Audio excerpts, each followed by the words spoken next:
आज बिजु महिला जनता दल तरफ आयोजित महिला अधिकार अभियान रे मोरडा निर्वाचन मंडली रे हजार हजार महिला आज राजरास्ता को आसिकी तांकर हक अधिकार पई लड़ाई करिया पई आसीचंती। आपण माने जानिचंती वर्तमान जो सरकार मिछुआ राधुआ सरकार जो आउ गोटे बड़ मिछ कथा उपस्थापना करी महिला को विभ्रांत करिवार जो अपचेष्टा करिचंती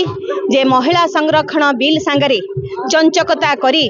सीमा निर्धारण बिल को भी जो मिसेई देथिले सेथि पई समस्त विरोधी दल ताको अपोज करथिले। प्रकृत रे देखिबा पई गले 2023 मसिया रे एई महिला संरक्षण बिल पास हो सारा सर्वदलीय स्तर रे एवं से मोहर मारी खोद राष्ट्रपति किंतु 2024 मसीह रे ताहा कार्यकारी हेबाकू थिला कार्यकारी करिवार कर्तव्य थिला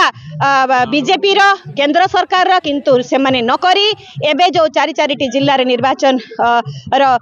जो थिला निर्वाचन हेबार तेणु से माने चंचकता करी आउ थरे बिल को आनी थिले जोटा कि खारज हैला से माने मिछ कथा कहउचंती महिला को जे तांकर राजनैतिक अधिकार पई आज हम कहिबा कि एटे जो बीजेपी जो ए कामटा करूची कोन सारा भारत वर्ष एक छत्रवाद शासन करिया पई ए से योजना प्रस्तुत करथिले कि डिलिमिटेशन एवं महिला ए जो आज बिजु जनता दल विरोध करिवार गोटे मात्र कारण होची डिलिमिटेशन कारण पूर्वरु जो 543 सीट अछि सेथिरे आपण संरक्षण 33% दियंतु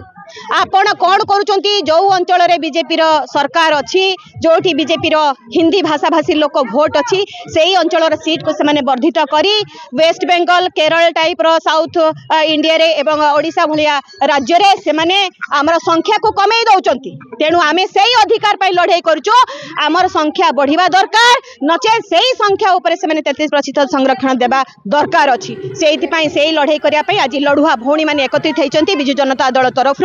बिजु महिला जनता दल तरफ हजार हजार महिला आज मोरडा निर्वाचन मंडल रे एकत्रित हेकी तांकर जो अधिकार पई सामना को आछंती।